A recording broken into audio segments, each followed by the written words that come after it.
Morning and welcome to the Real Monica Adams Show, brought to you by our friends at Envita Health and Wellness. As you can tell, I'm at home. It's the mobile Monica version. We do this actually a few times for you throughout the week. You never know where I'm going to be coming for you, and we are from many different places at my house or where we personal train.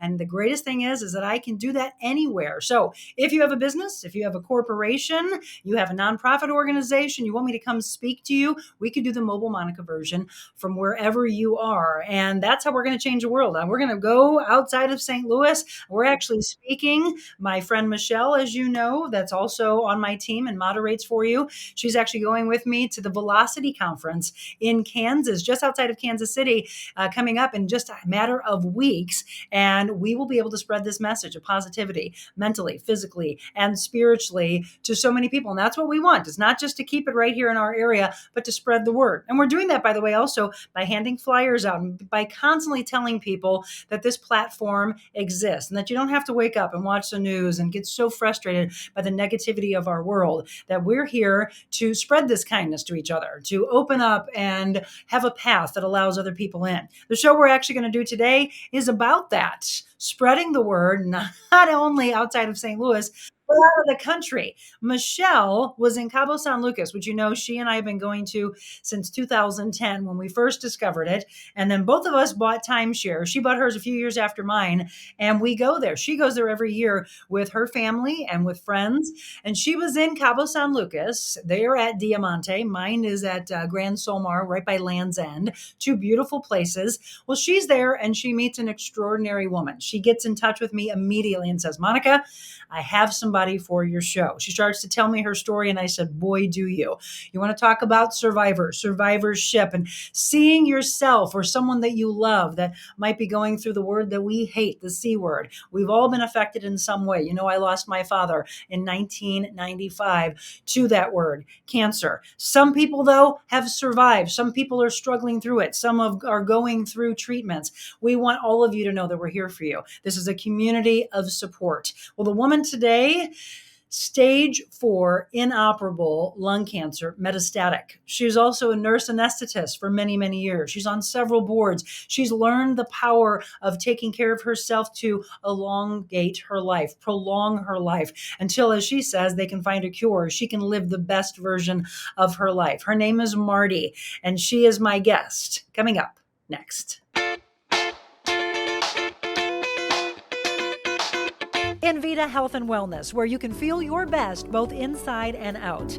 Envita isn't your typical med spa. They're a multi-specialty medical spa and wellness center serving St. Louis and its surrounding areas. They have ketamine for mental health and pain, IV therapy, medical weight loss, and aesthetics treatments. As board-certified anesthesia providers, Envita can ensure that their advanced treatments are provided safely with minimal to no pain. So let Envita take care of you. Call 314-394-0950 to book an appointment or online envitahealthandwellness.com.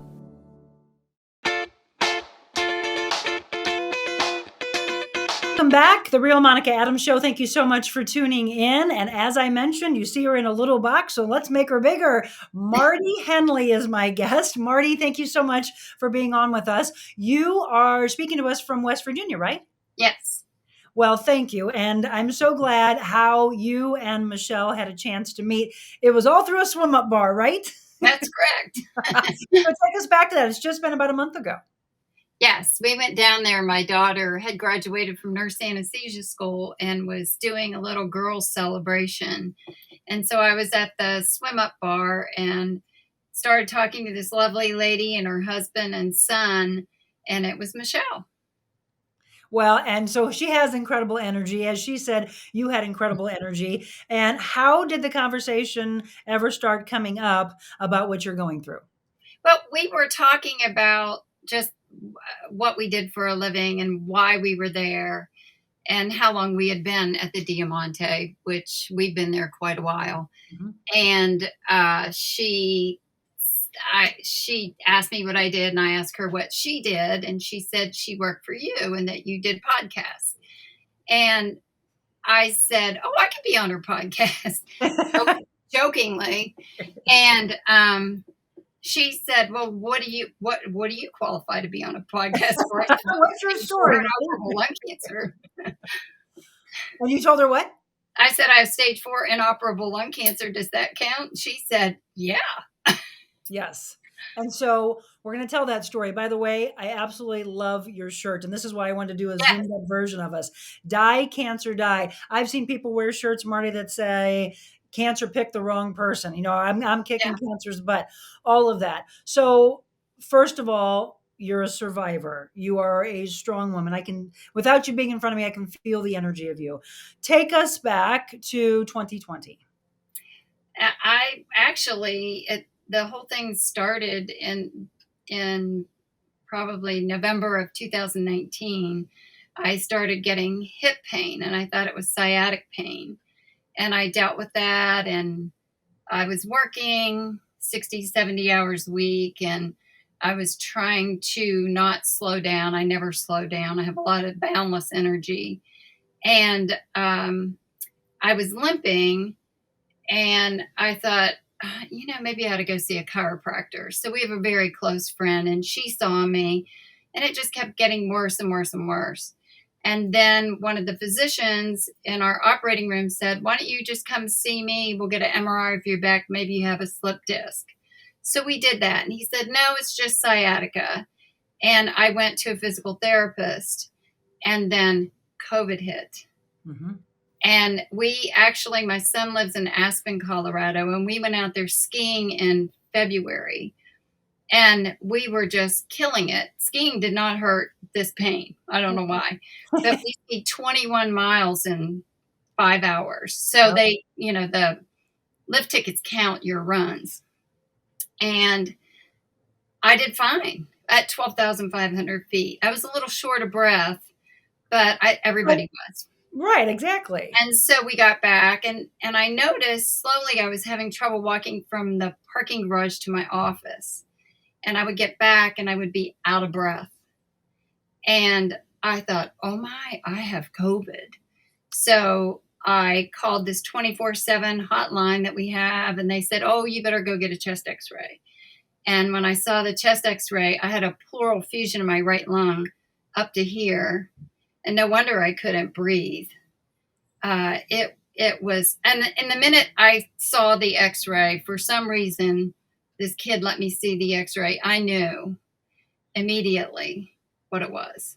Did they know you had worked in the medical field? Yes. Okay. Yeah, I think so. And they said to me, are you going to drive yourself home? You need to go to the emergency room. You need to get that lung drained. And I said, I have my 95-year-old father out in the car, Mm-hmm. and I've got to get him home and tucked in, and then I'll get myself to the ER. If you're just tuning in, once again, the Real Monica Adams Show, we're speaking with Marty Henley. You hear the dogs in the background. That's the real part of the show. She's in West Virginia. We're talking about how Michelle, who you know from our team, Michelle and Marty had met, and they strike up this conversation, and she talks about being on the show and stage 4 lung cancer survivor, and start to walk through the process of this. So, as you mentioned, going back into the fall of 2019, and then here we are coming into 2020. Rightfully so. A lot of people start to hear about COVID. You would have thought, well, maybe I'm having breathing problems like we're hearing on the news, and it's all we're hearing about. And then you progress, and then you go and you find out that you have this. Marty, what goes through your mind at that point? Well, my mother died of lung cancer. So and her mother. And her mother, yeah. And we have a very strong family history, but they all smoked, and I tried to stay healthy. I maybe dabbled right out of high school, but I was considered still a non-smoker. Mm-hmm. And it was just shocking. And I could not tell my father, because he already lost the love of his life. And I'm his only daughter. I have 2 brothers.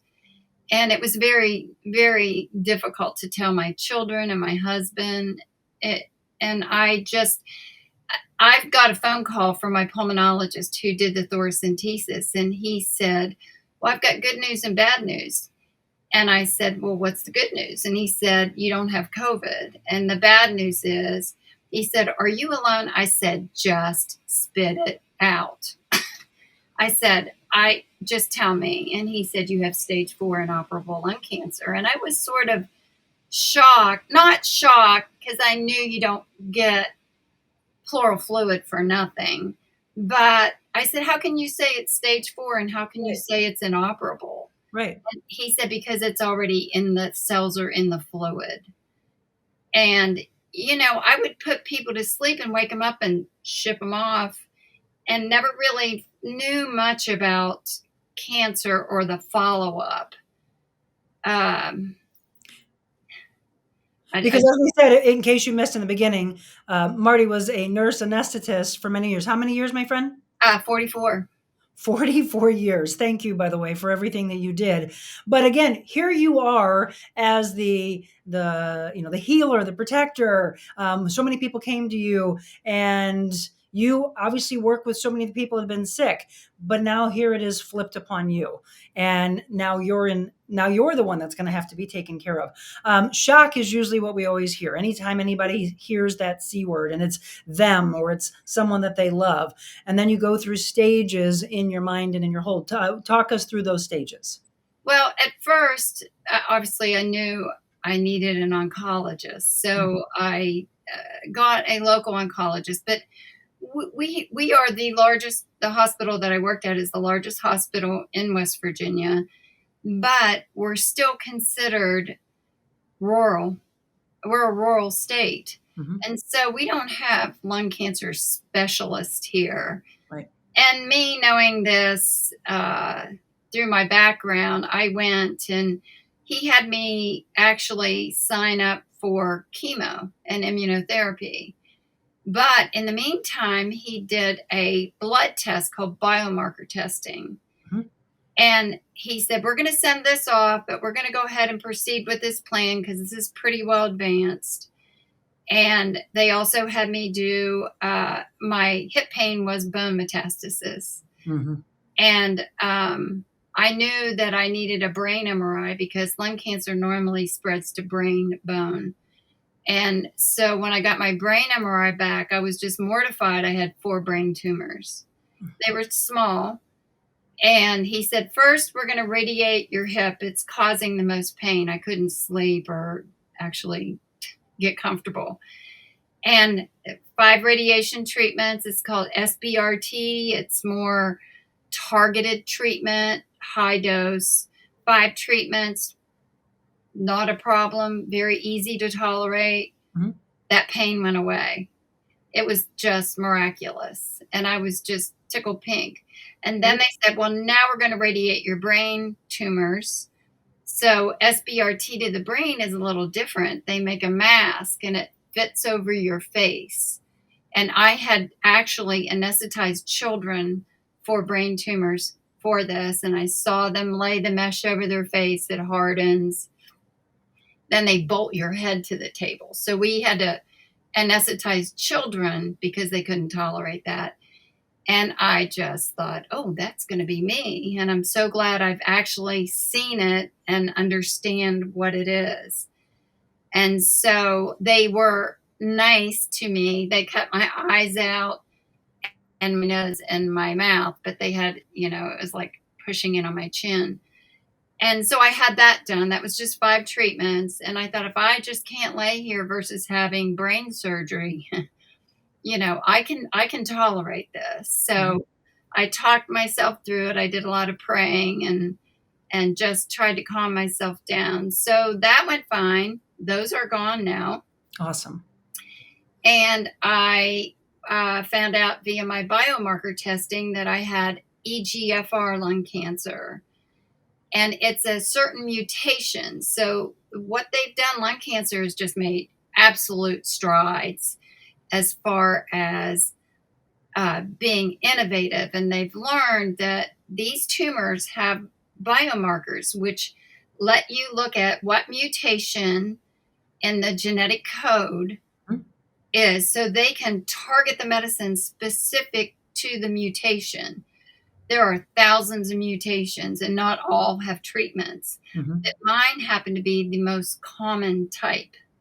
So there was a pill, actual pill, which I just was shocked. Yeah. I was shocked that I said, you're telling me that I can take a pill every day and that's it.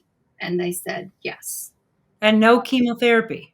No, I've not had chemotherapy yet. No. Marty, let me ask you about that because my husband, by the way, my husband's mom had lung cancer. Same thing, never smoked, and struggled with it. And then it came back. And, I'm glad that Marty said this because that's the same thing he said. He said, lung cancer then metastasized and went into the brain. And as you said, could go into the bones.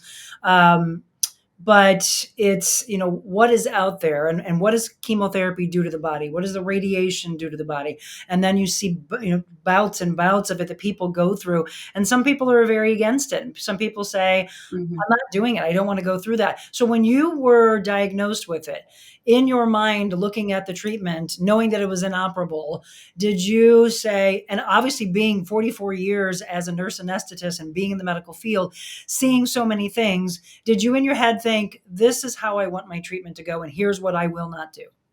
No, actually, I was very open-minded. And at first, I was very dismayed because when I said to my oncologist, what should I eat? Mm-hmm. Like I was into, I'm going to continue to exercise. I've always exercised. Great. But what should I eat? He said, and I tend to be slight of weight. Mm-hmm. And he said, just keep your weight up. And I said, you didn't answer my question. My question was, what should I eat? Mm-hmm. And he said, just keep your weight up. So that was a non-answer to me. Sure. And I was very frustrated because at that time, COVID, everything was shut down. Yeah. Every visit I had was by myself. Every treatment I had was by myself, which didn't bother me because I'm very comfortable in the healthcare setting. I did seek a second opinion immediately at Cleveland Clinic. And he confirmed what my oncologist said here, that I could take this pill. Mm-hmm. And he felt that radiation was the right move. Mm-hmm. So I got confirmation. I am an advocate for people getting second opinion, yes, third opinion, yes, however many opinions it takes, because you are the boss. Absolutely. You hire the physician. Mm-hmm. They don't hire you. Amen. And it's so true. We say it a lot on this show. You have to be your own health advocate. Yes, you do. Yeah. You have to take care of yourself. Again, Marty Henley is my guest, and we're talking about her journey. And I want to talk about a video that you're in, and it talks about zip code because you touched on it a little bit. Being in a rural area, socioeconomic status. If someone doesn't have the financial aspect, they don't have the care in their area, and then sometimes they're having to travel. But then it gets hard as they're going through treatments. Are they able to travel? All those things. We're going to discuss all of that when we return with Marty Henley.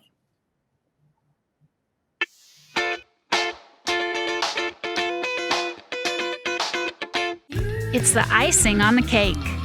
The final brush stroke. The finishing touches make all the difference in your home, too.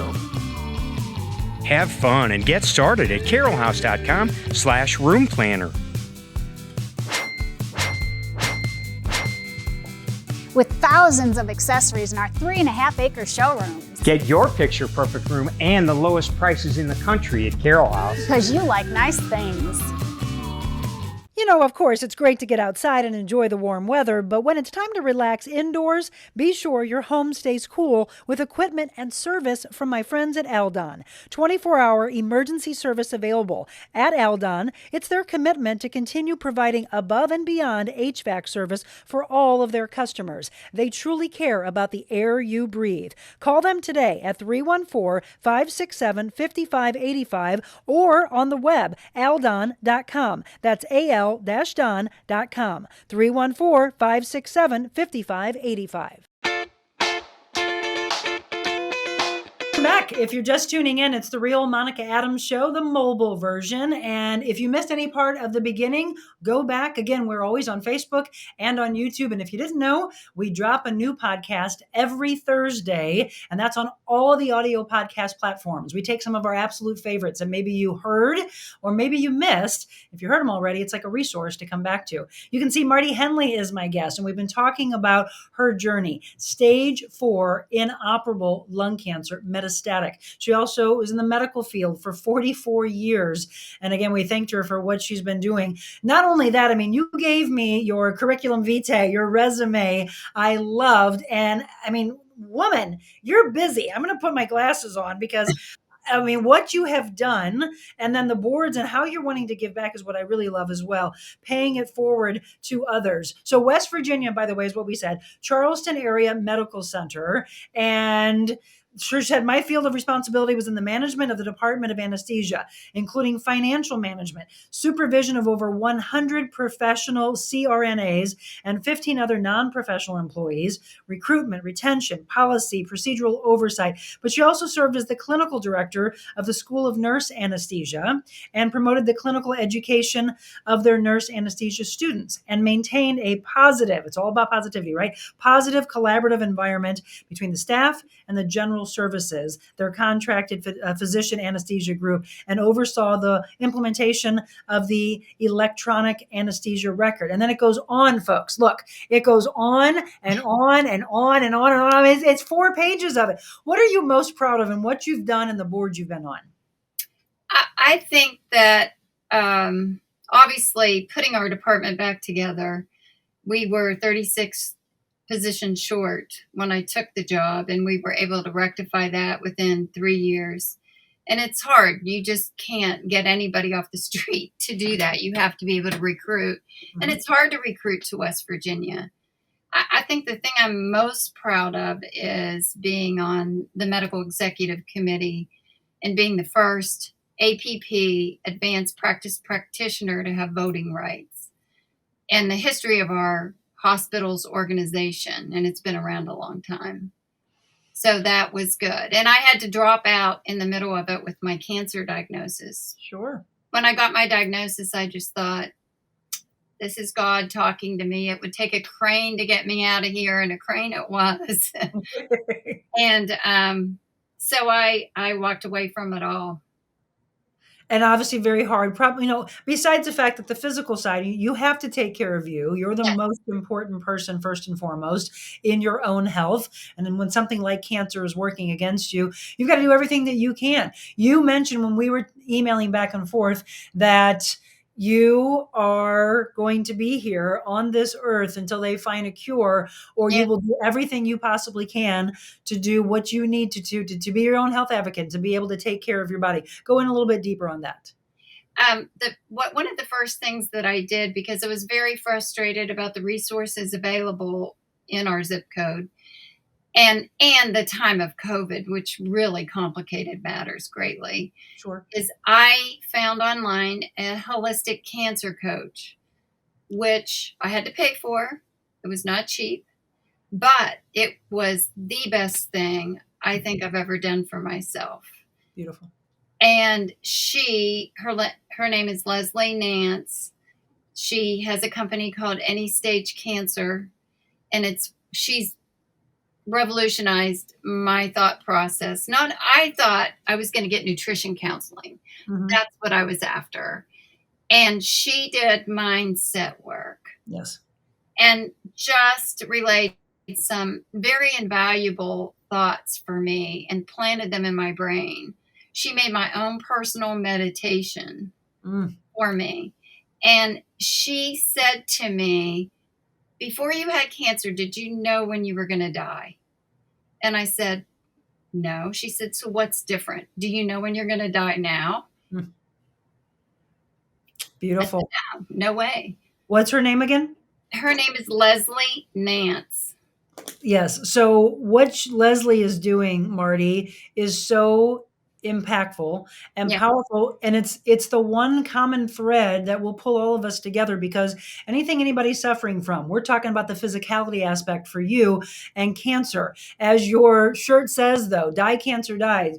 As we said before, picking the wrong person, you're not just going to give up. This is a diagnosis, but it doesn't have me. I'm going to do everything I can. But then many times, you're going through the triangle of life that we talk about, which is the mental side, the physical side, the spiritual or the emotional side, and how you have to balance all that out. Leslie helping you and helping others do that is so powerful, because your mind and your spirit will give up when you start to go through the emotions of, Why me? Why me? Why does this have to happen to me?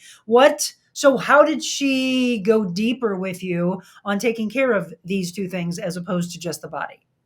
She actually has tools that she works with. So I had to write a cancer declaration, which is right here on my wall. And I'm supposed to read it every day. And she also gives you tools for coping. So when you start going down that spiral, or you have scan anxiety, which I get scanned every 3 months, and it can change the trajectory of me not being able to take my pill every day and having to move either to some sort of clinical trial or chemotherapy. And she gives you those tools to talk you off the cliff. Also, she's very adamant about, obviously, body, mind, exercise, eating correctly, taking care of yourself. And she said, live the life you're fighting for. Yeah. Yeah. How beautiful. She sounds like a person I want to have on the show. I love how these things branch out. You would Yeah. love her. I would. You have to connect us. I would love to have her on because she speaks my language. It's the mission that we're trying to do to this world. So let's talk a little bit more about the zip code aspect, because that video was very profound that I watched. And it is so very true because, we even watch in movies, and you've got, these kids that are diagnosed with something, and then they're told to be taken states away to a hospital where better care is. And parents think about it and think, well, okay, well, we might be able to do that in the beginning, but how can we keep going back and forth? Or many times they have to actually get an apartment, and then they're looking at where's the money going to come from? And it takes its toll, doesn't it? It takes its toll on someone. So let's talk about that video. How did that all come about? I was contacted. Actually, I joined Longevity Foundation, and it's a dynamic organization that works on patient education. And I advocate for everyone who gets a cancer diagnosis to educate yourself. Yes. You are your own best advocate, but you have to have the knowledge behind it. And so I joined Longevity, and through Longevity, they hook up a lot of people to projects or interviews or different research things. So they contacted me. Little did I know they were going to come to my house. Little did I know they were going to bring 30 people with them. Wow. And yes, it was quite the production. And we were talking about biomarker testing and zip codes. And zip codes really, if you live in rural America, and we do not, the closest cancer center is maybe 3 hours away. Large integrated cancer center with many specialists and lots of research. So, and I'm not dissing, our cancer center does a fine job, but to have the level of care that I know that I needed at the time required me to travel. Well, thank heavens to COVID. It allowed video visits. Yes. What a blessing. I could go to my center, get my scans, get my records, send them off, and I could have a face-to-face visit like I am with you right now. And we can talk. And if they need to see me, then I can go there, or we can just counsel over video. Yes. That has been shut down a lot. Now the rule is the physician must have a license in the state that he is doing counseling with the patient, unfortunately. And I would love to, I'm trying to advocate for that to change, because it needs to change. Absolutely. Well, I was just going to say, everybody thinks about, going through 2020 to 2023 and even parts of it still existing. But it's an easy way to automatically think of the negative side. You just mentioned the positive side. There's a lot of positive things that came out of it. A lot of it has to do with the communication, the teledoc, the telenurse, being able to be in front of someone when they can't. And I thought it was a convenience factor. I'm surprised that wouldn't continue on. To me, that was a breakthrough. Yes. And I don't know why they shut it down. Honestly, it's billable. So I don't understand. I can still do televisits with Cleveland Clinic, But I then went and got a third opinion at Dana-Farber Cancer Center because I found the preeminent EGFR expert in the world. And I thought, well, why not? Yeah. So my first visit with him was a televisit. And the second visit, I had to go to Boston. Okay. So let's talk about, That's let me reintroduce my guest for a second. Marty Henley. We're talking about her journey, survivorship. Again, stage 4 lung cancer, inoperable, she's told, metastatic, she's told. Now we're talking about going through treatments. We're talking about traveling. All of you, by the way, if you're going through cancer, you know someone that is. Obviously, everything that you ever hear on this show, I always want you to check with your own physician. Marty said it best, which is to, just really be more present and focus on you. If something feels wrong, reach out and maybe ask for a second opinion, a third opinion. Keep doing that until you say, yes, this one feels right. And then you have your team of experts. So how difficult, Marty, is it as you first are diagnosed, then you're going through your treatments to then have to tack on travel to that? Travel was expensive, but I felt like it was worth it. And luckily I can afford it. Not everybody can afford it. Exactly. And so that's why I think we need advocacy for, telehealth. It's so important. And why should my cancer center is 10 minutes from my house. Mm-hmm. Why should I have to, unless he physically needs me present, I have scans. I could have a video visit with my own doctor from the comfort of my own home. Mm-hmm. Now, that means you have to have the equipment. That means you have to have the internet capability, which some people can't afford either. Right. So now what they've done here in West Virginia is they've set up mobile places where people can go in their own community and then do telehealth from there. Okay. So I think that's an important compromise for those who cannot afford that. Sure. But also cannot afford to drive. I mean, some people are driving 3 hours to our cancer center just to have radiation therapy or chemotherapy. Which, Marty, just blows my mind because of the toll that your body is taking and what's happening to the cancer alone, then the treatments and, and then if somebody doesn't have somebody to actually take them. I mean, it's that part. But when you're diagnosed with cancer, you're going to do whatever you can. You're going to go wherever you can go because you want to live. You want your years here to be fulfilled. One of the things I want to talk about, we're going to take another quick break. You talked a little bit about telling your father. And again, what a journey you've all been on, to lose your mom, to have her lose her mom to lung cancer. And then here you are having to tell your father, who you are a caregiver for, right? Yes. 95 years old, her father. We're going to talk about that, and we're going to talk about her journey and where she is right now and the importance of keeping your body healthy. And she's doing just that. More with Marty when we return.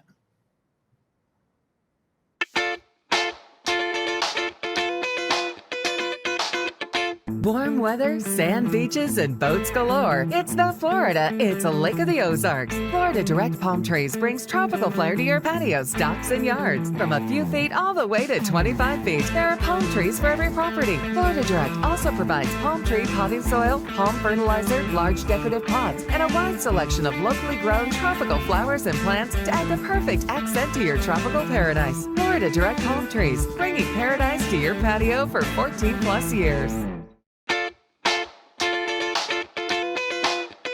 Back. It is the Real Monica Adams Show, and I just took my glasses off because I had to read deeply into her background because she's done so much. If you're just tuned in, I've got her zoomed in again because I want you to look at that shirt. Die, cancer, die. Absolutely. You're not going to take this one. This one's a strong survivor. You have to break the news, Marty, to your father, and I see that in that video. 95 years old. You are his caregiver. That's a very emotional time to have to tell him that after he had already lost his wife to lung cancer. So take us through that day. That was terrible. I knew I had to tell him. I knew I couldn't keep it a secret. When I came back from that thoracentesis, I had to go to the emergency room and I had to explain to him why. And I said, well, they want to run another test. I was trying to be very vague. And I need to go, and I don't know if I have to spend the night, which I didn't. They just sent me home. And after I got the diagnosis, he said, well, what happened? And I said, well, they're going to look at this fluid and then talk to me about it later, whenever they get the results back. And that was a pathology report. And when I got the results, I told Rudy and then my husband, and I said, oh, well, I have to tell my father. I can't tiptoe around him. He was living with us at the time due to COVID. And it was very heartfelt. I cried, he cried. Sure. And, knowing that my mother was diagnosed at stage 2 and I'm stage 4B. And I said, is there a C? And they said, no, not really. We don't want any more of the alphabet. There's not another one. But, I think because I've done so well, I think he's totally relieved. Well, and so when your mom was diagnosed, how long did she suffer? She suffered for 3 years, but my mother was a smoker, heavy smoker, and that was just the era they grew up in. Yep. I grew up breathing secondhand smoke. But when you think about it, lung cancer is the only cancer where people blame you for getting the disease. Yeah. And people find out I have it and they'll say, well, did you smoke? Right. It's the first question, isn't it? It just rattles my soul. Yep. Because we're now having an epidemic of young, healthy women getting lung cancer. I think women must be more susceptible due to environmental factors. Mm-hmm.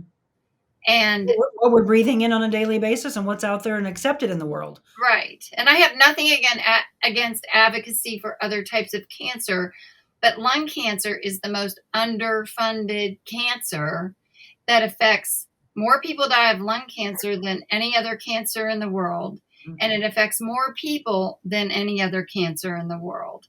But it's the most underfunded. And I think if you dig deep, and I want you to do your research for women, you mentioned earlier, a lot of times when someone hears a woman is stricken with lung cancer, right away they're like, oh, that's a death sentence. That's what they always say for women. And that's exactly. And that's why I wanted you to. There's hope. There's hope. And that's the word I wanted Marty to say, because there is hope. I don't want you to just give up, but you have to do what you need to do. For you right away were like, well, I've always exercised. I love the fact that you asked it earlier, and I want to bring it back up because you asked the doctor, well, what should I eat? Well, just keep your weight up. I know, but I'm asking you, what should I eat? Keep your weight up. But you're not giving me direction. So go into that deeper, because the importance of what we're putting in our body, because we can make ourselves sick, and sugar is not a good thing. It feeds the cancer. So what did you go? What are you following as far as what you're eating? Well, I've modified that. At first, I was very, she does a plant-based diet, mm-hmm. and also had like a mineral broth recipe for people going through chemo to help nourish their bodies when they don't feel like eating. Mm-hmm. The importance of exercise, but I've kind of backed off on that diet. But I do not eat. I eat a little bit of sugar now. I don't eat a lot. I never did anyway. Good. And I just try to eat a very healthy diet. I go more obviously to organic foods, because the key is reduce your toxins. Yes. Reduce your toxin load. We got water purifiers for our house. We had a big, whatever the chemical MCM is, we had a huge leak that went into our water in Charleston, and our water started smelling like licorice. Oh, wow. And I have no idea how long that happened. That was probably 5 years ago. And so I thought, okay, we're just going to do everything. Radon is another huge cause of lung cancer. And you can't smell it. It's a gas. It's in your house. And we did have a little bit of radon. And I said, we're getting it mitigated. So we hired a radon specialist. He came in, he inserted this fan that pulls the radon out up into the atmosphere. So there are radon belts in the U.S., of which West Virginia is in one. Well, my question to you, because we talked about you being in a more rural area, when people buy homes here, or at least I know when I bought my home, that was one of the inspections we had to have, depending on the age of the home. Is that a necessity where you are? Obviously not. We didn't have it done. But I've lived, like through college and all that time. Yeah. You live in these places that are not as nice as maybe what you grew up in your parents' house. And who knows how much exposure anybody might have had in their past. Sure. Let's talk about this because we haven't even addressed this yet. But you, when you're diagnosed, you had no symptoms. None. So a lot of people would be like, oh my gosh, well, if it got to stage 4, did she dismiss a symptom? What happened? How does it get to that point? You had none. None.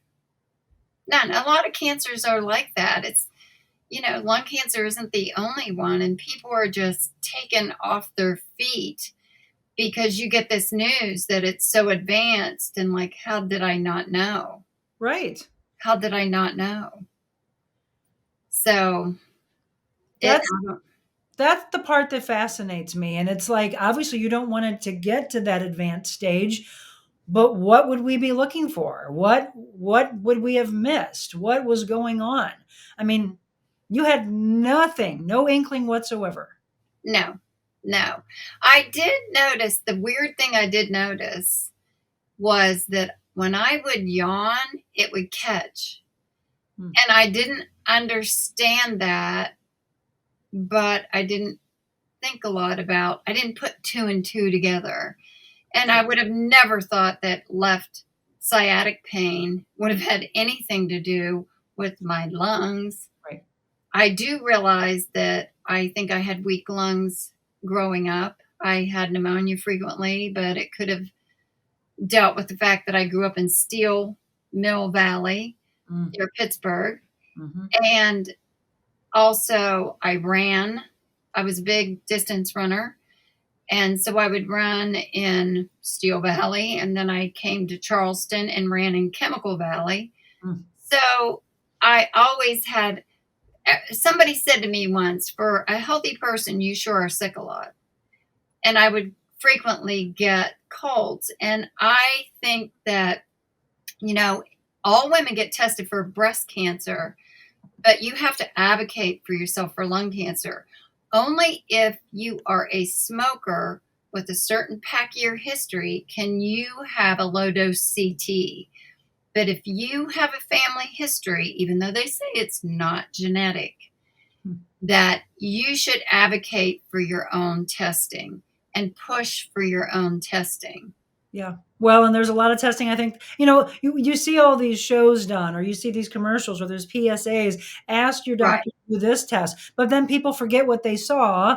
And then they're like, and they don't know how to pronounce it. And then they're like, I don't know what I should be asking for. In their minds and in their hearts, it's, why is this not being done? Why are these tests not being done? Did you just say that lung cancer is not genetic? A very 0.1%. Wow. And your mother and her mother, and then you. And her mother's sister and her mother's sister's son. Are you serious? So, yes. Wow. And it just really, I didn't understand. It's hard for my little medical mind to understand the fact that it can't be genetic. But there probably, in my mind, since I had this gene mutation, a weakness or a proclivity to pick this up, or me maybe being exposed to radon in the past, or being exposed to cigarettes or bad environments, maybe had something to do with the development of this. And they're finding that women their lungs or their genetic code must be more sensitive to pick up lung cancer. The groups that I belong to, which I highly recommend, I don't recommend anybody go out on the internet and just ask the questions. Stop WebMDing. Stop it. But every type of cancer has a national organization that works to educate patients, that works to have Zoom groups where you can share your journey and you can actually talk to somebody who's walking what you're walking through. Yeah. And it's so important, I think, to know and share and grow. We now have a chat group of women that met on longevity, and we've been together. We're like, I've met one of them up at Dana-Farber. She was in a clinical trial, so I ran down a flight of steps to see her. But they're just so important to me and are helpful. Well, and I'm so glad that you said that because no one should ever feel alone in Right. this journey that you're getting ready to, that's so foreign that you didn't sign up for, you didn't ask for, but now it's got you, but it's not got you. It doesn't have a hold of you. You're going to be your advocate, and then you need a support system. And you need people to say, I understand. I'm going through this as well. Other people can be there for you, but it's not the same level of you don't Right. understand what I'm going through though. Let's talk about your journey, where you are right now. Well, I recently had radiation right before I went to Cabo to my lung. I had progression. Okay. So right now my brain is clear, my bones are clear, everything else is clear, no lymph nodes, but they found a new tumor below my old lung tumor. Okay. And it's all kind of defined in my right lower lobe. So after going to Boston, because I wanted the top opinion in the world, what would you do? I felt like anytime there's a change, you need additional biomarker testing. It can be done via a blood test or a tissue biopsy, which is actually the gold standard.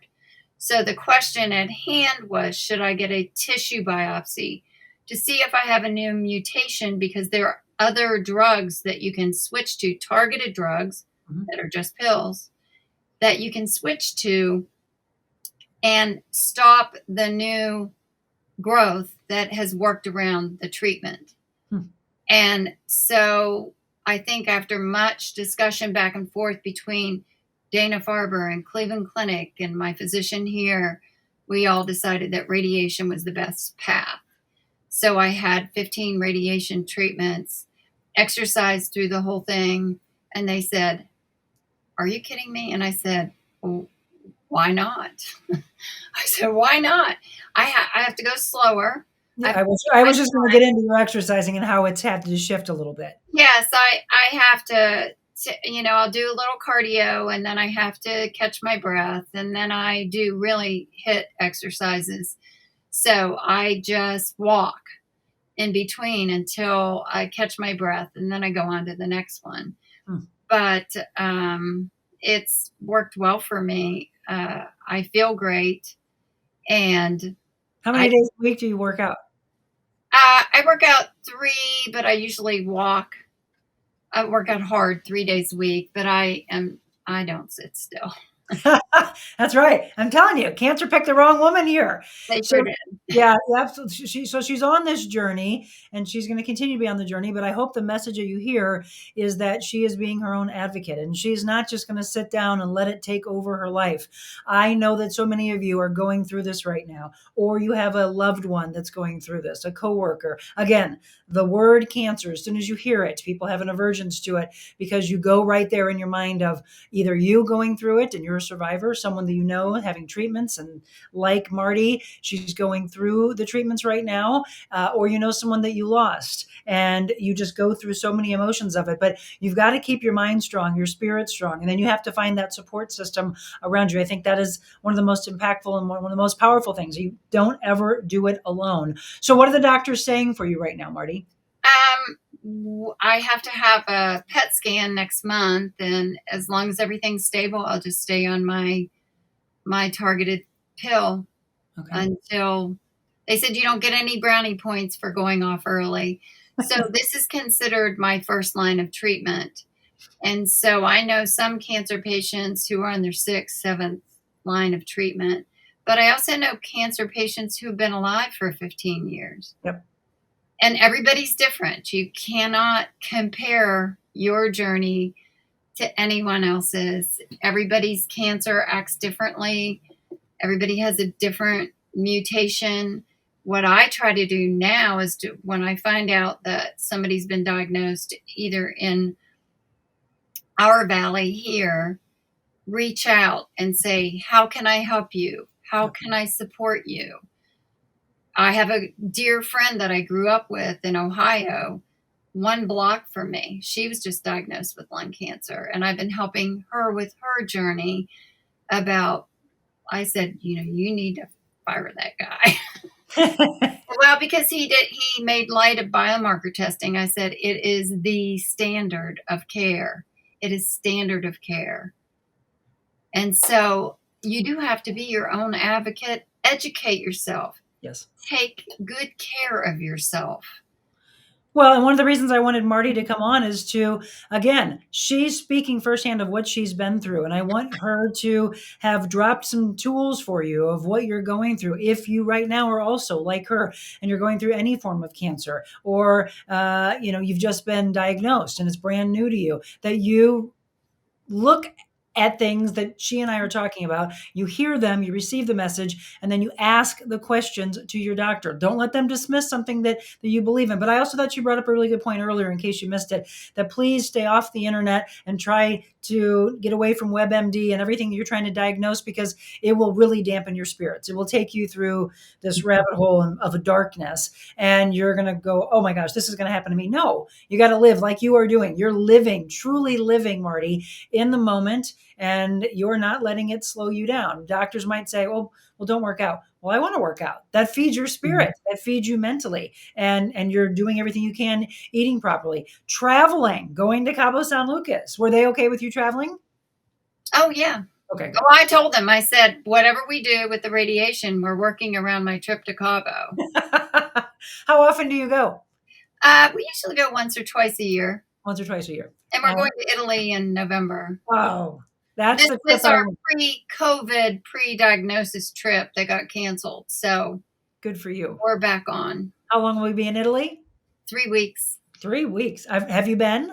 No. And my family's from there. So what part? We want to go also. We're talking about wanting to go next year. My husband's mother's side is Italian. And so she's from the Sicily area. Okay. We're north of Venice. Okay. So what a beautiful trip I can't wait. It's on my bucket list. I'm so glad that you are marking it off your bucket list. What's been your favorite place to travel? Well, I don't know. I like to go everywhere. My daughter lives in Maui. So we were in Maui. We were in Lahaina in February.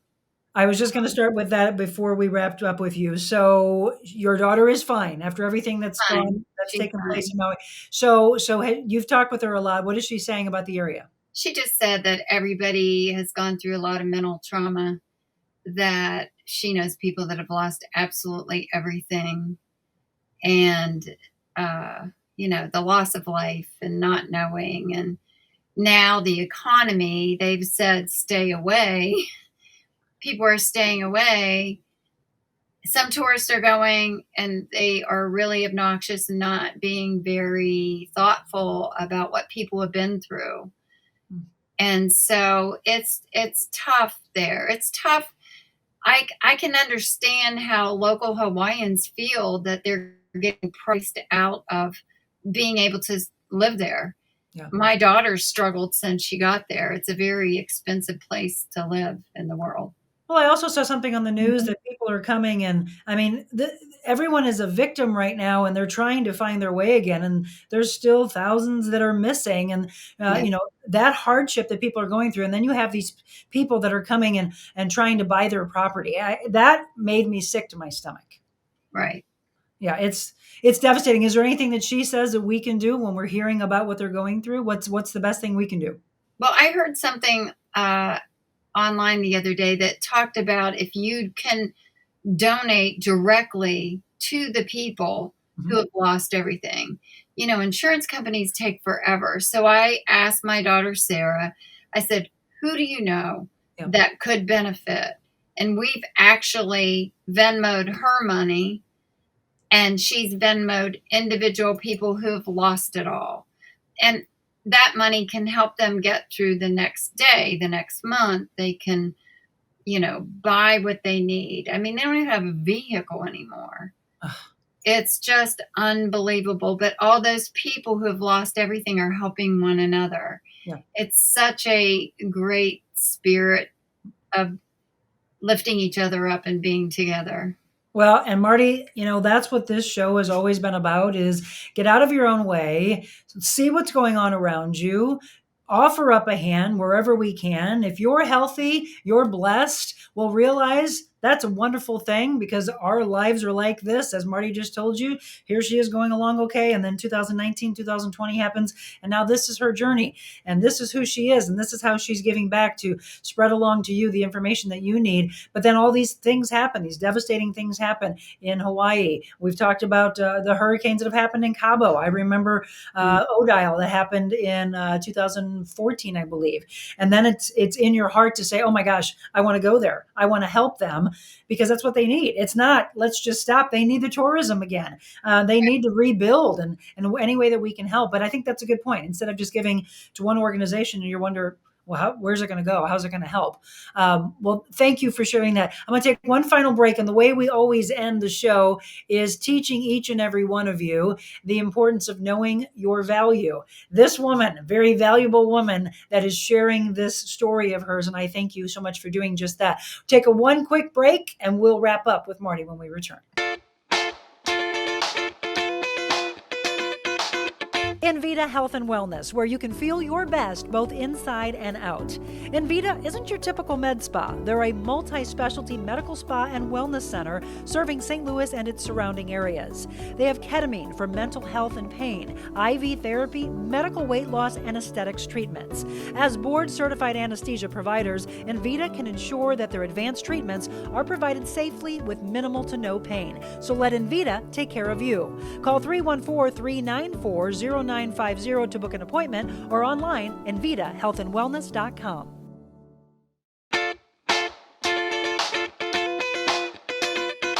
Welcome back, and we're wrapping up the Real Monica Adams Show. So Marty, thank you again so much for being a part of today's show.